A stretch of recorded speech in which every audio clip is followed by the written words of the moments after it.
Halo, assalamualaikum warahmatullahi wabarakatuh. Nah, kali ini kegiatan kita adalah praktek membuat bola-bola coklat. Simak videonya sampai selesai ya. Nah, ayah bunda, kegiatan praktek membuat bahan makanan ini sangat penting sekali diterapkan pada pembelajaran anak usia dini.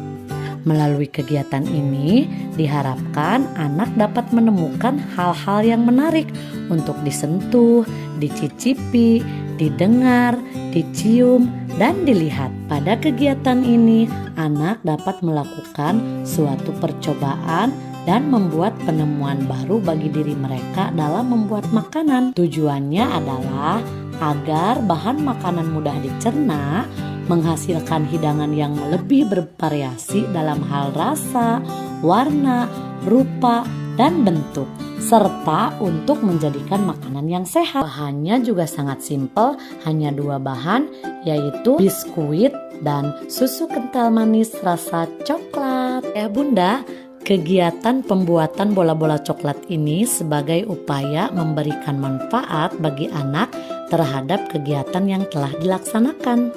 Aktivitas yang dilakukan dalam pembuatan bola-bola coklat pada dasarnya adalah kesempatan yang bagus bagi anak untuk menggunakan panca inderanya. Anak bisa melihat berbagai jenis makanan serta merasakan tekstur dengan tangan dan lidah. Anak bisa mendengar suara kerenyahan serta mencium aroma yang lezat dari sebuah makanan.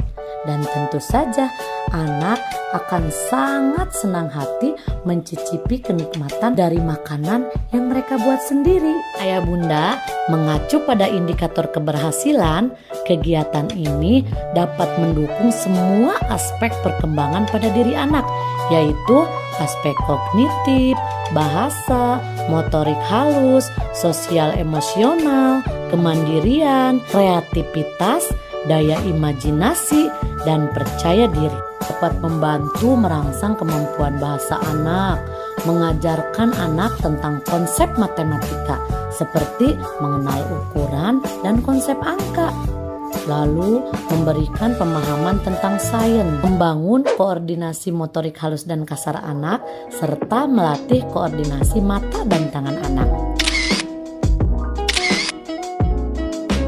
Melatih kerjasama anak dengan temannya, dan kegiatan membuat makanan bola-bola coklat ini membuat anak mengerti konsep semua rasa. Wah, banyak sekali ya ayah bunda pencapaian yang dapat dicapai oleh anak-anak kita. Selamat mencoba di rumah ya. Wassalamualaikum.